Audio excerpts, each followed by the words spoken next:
پیدائش اس کا دوسرا باب اور اس کی پہلی آیت سے آخری آیت یعنی 25ویں آیت تک۔ سو آسمان اور زمین اور ان کے کل لشکر کا بنانا ختم ہوا، اور خدا نے اپنے کام کو جسے وہ کرتا تھا 7ویں دن ختم کیا، اور اپنے سارے کام سے جسے وہ کر رہا تھا 7ویں دن فارغ ہوا۔ اور خدا نے 7ویں دن کو برکت دی اور اسے مقدس ٹھہرایا، کیونکہ اس میں خدا ساری کائنات سے جسے اس نے پیدا کیا اور بنایا فارغ ہوا۔ یہ ہے آسمان اور زمین کی پیدائش جب وہ خلق ہوئے، جس دن خدا نے زمین اور آسمان کو بنایا۔ اور زمین پر اب تک کھیت کا کوئی پودا نہ تھا، اور نہ میدان کی کوئی سبزی اب تک اگی تھی، کیونکہ خدا نے زمین پر پانی نہیں برسایا تھا، اور نہ زمین جوتنے کو کوئی انسان تھا، بلکہ زمین سے کہر اٹھتی تھی اور تمام روئے زمین کو سیراب کرتی تھی۔ اور خدا نے زمین کی مٹی سے انسان کو بنایا اور اس کے نتنوں میں زندگی کا دم پھونکا تو انسان جیتی جان ہوا۔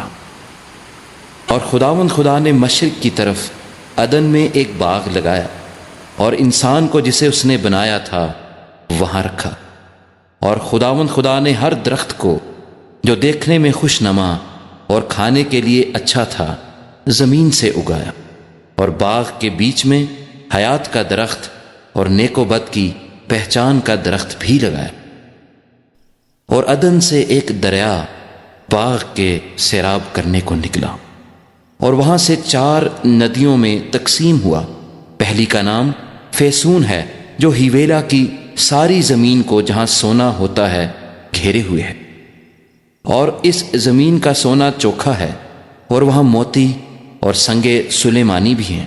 اور دوسری ندی کا نام جیہون ہے، جو کوش کی ساری زمین کو گھیرے ہوئے ہے۔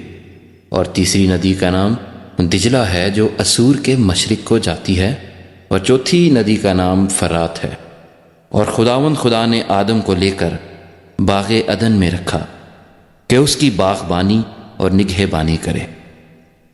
اور خدا نے آدم کو حکم دیا اور کہا کہ تو باغ کے ہر درخت کا پھل بے روک ٹوک کھا سکتا ہے، لیکن نیک و بد کی پہچان کے درخت کا کبھی نہ کھانا، کیونکہ جس روز تو نے اس میں سے کھایا تو مرا۔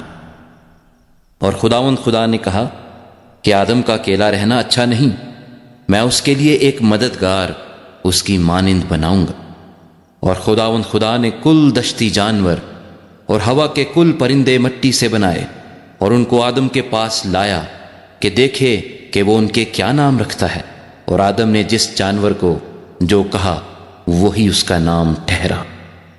اور آدم نے کل چوپایوں اور ہوا کے پرندوں اور کل دشتی جانوروں کے نام رکھے، پر آدم کے لیے کوئی مددگار اس کی مانند نہ ملا۔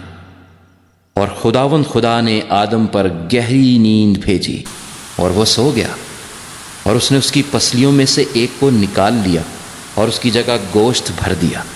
اور خدا اس پسلی سے جو اس نے آدم میں سے نکالی تھی ایک عورت بنا کر اسے آدم کے پاس لایا۔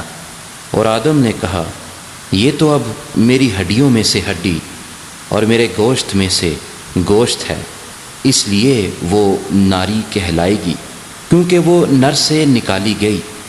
اس واسطے مرد اپنے ماں باپ کو چھوڑے گا اور اپنی بیوی سے ملا رہے گا، اور وہ ایک تن ہوں گے۔ اور آدم اور اس کی بیوی دونوں ننگے تھے اور شرماتے نہ تھے۔